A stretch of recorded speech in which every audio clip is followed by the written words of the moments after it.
नमस्कार, स्वागत है आपका जनतंत्र टीवी पर और मैं हूं आपके साथ जोही सिंह। और बढ़ते हैं खबरों की ओर। उत्तर प्रदेश में गाय सिर्फ श्रद्धा का प्रतीक नहीं, अब समृद्धि का भी माध्यम बनने जा रही है। मुख्यमंत्री योगी आदित्यनाथ ने एक अनोखी पहल की है, काउ टूरिज्म यानी गाय आधारित पर्यटन, जो ग्रामीण अर्थव्यवस्था को एक नई पहचान देने जा रहा है। दीपावली से पहले शुरू हुई ये योजना सिर्फ गोवंश संरक्षण नहीं, बल्कि वोकल फॉर लोकल की आत्मा को मजबूत करने की दिशा में बड़ा कदम मानी जा रही है। और इसी पर एक खास रिपोर्ट देखिए। योगी की गौशालाएं बनेंगी पर्यटन केंद्र। गोबर के दीपों से जगमगाएगी अर्थव्यवस्था। काउ टूरिज्म से बदलेगा ग्रामीण भारत। उत्तर प्रदेश सरकार अब गौशालाओं को आत्मनिर्भर बनाने की दिशा में कदम बढ़ा रही है। मुख्यमंत्री योगी आदित्यनाथ के निर्देश पर हर जिले में एक आदर्श गौशाला स्थापित की जाएगी, जिसे न सिर्फ पशुपालन का केंद्र बल्कि एक पर्यटन स्थल के रूप में विकसित किया जाएगा। ये वही विचार है जो आस्था को अर्थव्यवस्था से जोड़ता है, जहां गाय अब सिर्फ पूजा का प्रतीक नहीं रहेगी, बल्कि ग्रामीण विकास और रोजगार की रीढ़ बनेगी। सरकार का लक्ष्य है कि गौशालाएं अब दान या सब्सिडी पर नहीं, बल्कि आर्थिक उत्पादन केंद्रों के रूप में खड़ी हो। गोबर से बने दीप, मूर्तियां, जैविक खाद और गौमूत्र आधारित औषधीय उत्पाद, ये सब ग्रामीण भारत के लिए नए गोल्डन प्रोडक्ट्स के रूप में उभर रहे हैं। दीपावली जैसे अवसरों पर जब हर घर रोशनी से जगमगाता है, योगी सरकार चाहती है कि वो रोशनी अब गोधन की खुशबू से भी महके। योगी सरकार का लक्ष्य, गाय से ग्राम तक आत्मनिर्भर भारत की नई राह। पर्यटन से रोजगार, गोबर से दीपावली,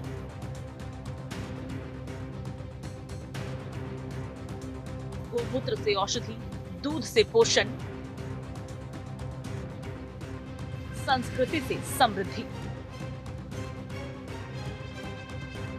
मुख्यमंत्री योगी आदित्यनाथ के अनुसार गाय केवल धार्मिक प्रतीक नहीं, बल्कि भारत की ग्रामीण अर्थव्यवस्था का केंद्र बिंदु है।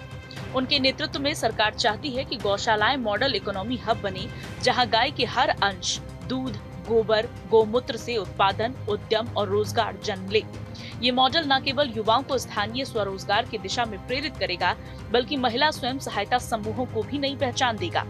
पशुधन एवं दुग्ध विकास मंत्री धर्मपाल सिंह के अनुसार दीपावली के अवसर पर गोबर से बने दीप, मूर्तियां और सजावटी सामग्री के उपयोग को लेकर बड़े स्तर पर अभियान चलाया जाएगा। उन्होंने बताया कि उन उत्पादों की बाजार में उपलब्धता सुनिश्चित की जाएगी, ताकि आम नागरिक भी इनका उपयोग कर वोकल फॉर लोकल को बढ़ावा दे सके।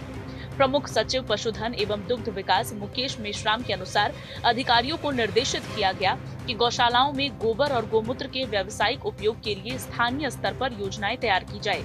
उनके अनुसार गौशालाओं की आत्मनिर्भरता के साथ साथ ये पहल ग्रामीण अर्थव्यवस्था को मजबूती भी देगी। सोचिए, जब कोई परिवार अयोध्या या वाराणसी की यात्रा करेगा तो वो सिर्फ मंदिरों में दर्शन नहीं करेगा, बल्कि पास की मॉडल गौशाला में जाकर देखेगा कि कैसे गाय से बने उत्पादों से पूरा गांव आत्मनिर्भर हो रहा है।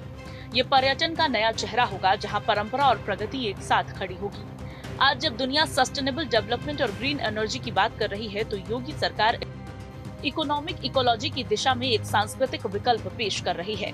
गौशालाएं सिर्फ धार्मिक केंद्र नहीं रहेगी, बल्कि प्रकृति, परंपरा और उत्पादन का संगम बनेगी। ये वही दर्शन है जो महात्मा गांधी के ग्राम स्वराज और प्रधानमंत्री नरेंद्र मोदी के आत्मनिर्भर भारत की सोच को जमीन पर उतारता है। मुख्यमंत्री योगी आदित्यनाथ के निर्देश पर शुरू की गई इस योजना से उम्मीद है कि उत्तर प्रदेश में न केवल गोवंश संरक्षण को नई गति मिलेगी, बल्कि गौ आधारित उत्पादों के माध्यम से स्वदेशी उद्योगों को भी नई पहचान मिलेगी। गाय के गोबर से बने दीपों की रोशनी जब इस दीपावली उत्तर प्रदेश को जगमगाएगी, तो वो सिर्फ धार्मिक आस्था की लौ नहीं होगी, बल्कि आर्थिक आत्मनिर्भरता की भी एक नई शुरुआत होगी। योगी सरकार का ये काउ टूरिज्म मॉडल अब साबित करेगा कि जब परंपरा से नवाचार जुड़ता है, तो गांव से विश्व तक की एक नई कहानी लिखी जाती है। गाय अब सिर्फ श्रद्धा नहीं, शक्ति है, जो यूपी के गांव को समृद्धि की राह दिखा रही है। दीपों की रोशनी अब गोधन के रंग में रची है, क्योंकि योगी का काउ टूरिज्म सिर्फ योजना नहीं, बल्कि ग्रामोदय से भारतोदय की एक उजली शुरुआत है। ब्यूरो रिपोर्ट, जनतंत्र टीवी।